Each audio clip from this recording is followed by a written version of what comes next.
In this video, I am honoring the life and recent passing in late May of 2020 of a great American athlete, Joe Morrow, who was an Olympic sprinting champion in the Melbourne Olympics of 1956. He won gold in the 100 and 200 meter events, as well as in the relay race. It turns out that his birth time is known, so we have an accurate chart to work with.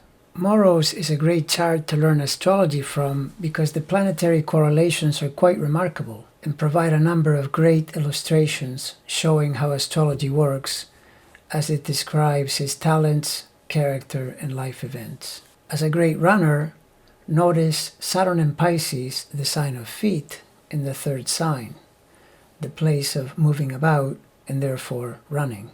A rising Mars above the ascendant was one of French researcher Gacquelin's most significant findings, that a planet like this statistically correlates with professional athletes, and in Sagittarius once again re-emphasizes the power of his legs, with Sagittarius ruling the big upper leg muscles that enable power movement. Sextiling the Sun and Mercury adds to the positional power of Mars.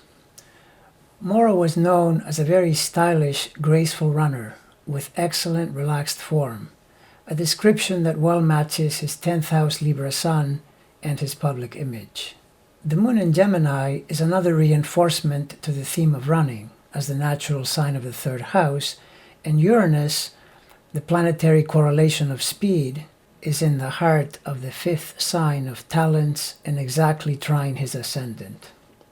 He was also a devout Christian who didn't drink or smoke, which well fits the 9th house Venus conjunct Neptune. Finally, and perhaps most importantly, the chart is powered via the Pluto square to his Sun and Mercury, driving him relentlessly toward his goals, something of the kind which one always finds in the charts of people who reach these heights of achievement, where divine talent is very important but almost never enough to succeed.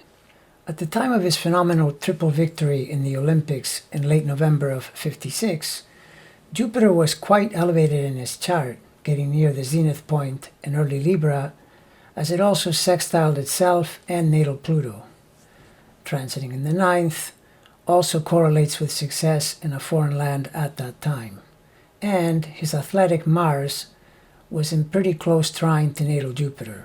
A short-term influence, but still very notable, was the transit of Venus, which rules the 10th of fame, transiting over Mercury in that same house. Interestingly, the progressed chart for the victorious moment features 24 plus Capricorn as the progressed ascendant, which therefore makes the progressed zenith 24 plus Libra. And not only does this place the Sun-Mercury conjunction right where the progressed zenith is, and thereby elevating the power of those two planets, it turns out that his progressed Mercury was also on this progressed zenith. Curiously, though this was Morrow's moment of great success, his fame comes during 1957 when he enjoyed tremendous media attention, visited the White House, and received important awards, such as Sportsman of the Year. 1957 is the year Jupiter was in Libra, the sign of his Sun, and his 10th house of career, rank, honor, and fame. Unfortunately, things didn't go so well after that. Lack of support from his country, together with injuries, prevented a still young Morrow, in his mid-20s, from competing in the 1960 Olympics.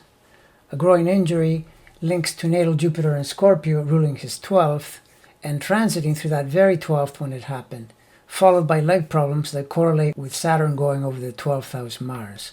Pluto, a planet with dynamic natal drive, through its square to Sun Mercury, is also a dangerous planet, and around this time it was transiting opposite Saturn, which typically isn't helpful and will often block the way, which is exactly what it did. This chart also illustrates an astrological pattern you aren't going to see unless you look for it. Just as is the case for transiting planets, in a natal chart, planets that are retrograde operate at least in part from the degree place where they made their station. Morrow's Saturn is retrograde around 4 degrees Pisces, but it began its retrograde motion at around 10 degrees. And if you consider this, you realize it puts it in a much tighter T-square with Venus and the 6th house moon. T-squares are very dynamic patterns that promote ambition, but they also threaten to derail and deny one's objectives, which is what ultimately happened in Morrow's case. After being denied a chance to compete in the 1960 Olympics, Morrow, who was born a farmer, retired from his track career and returned to farming. For this, we can look to the Virgo Venus, ruler of his 10th. Morrow passed away this past May 30th as he succumbed to a blood disease in a year when the triple planet Capricorn conjunction was squaring his Libra planets, especially his Mercury, which is ruler of his 6th house of health. As well, most notably, transiting Neptune was in quincunx, 150 degrees, to his Sun, Lord of the Leo death house. The quincunx is a notorious health and death aspect. May this great American athlete rest in peace.